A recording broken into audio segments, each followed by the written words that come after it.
આપણે આજે સરસ મજાની અંક થપ્પો નામની રમત રમવાની છે. અંક થપ્પો એટલે જે અહીંયા નીચે તમને અંક બતાવ્યા છે 1 થી 20 સુધીના.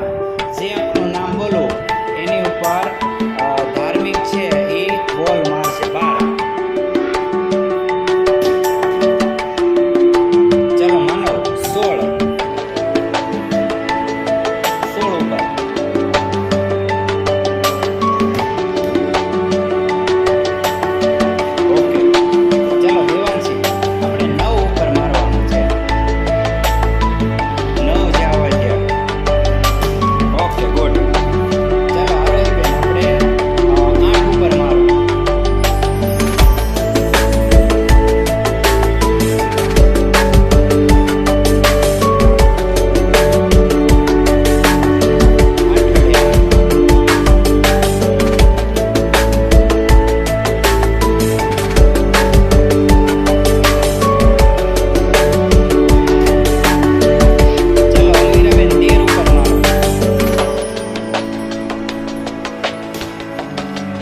ચલો શિવમ 12 ઉપર મારો છું.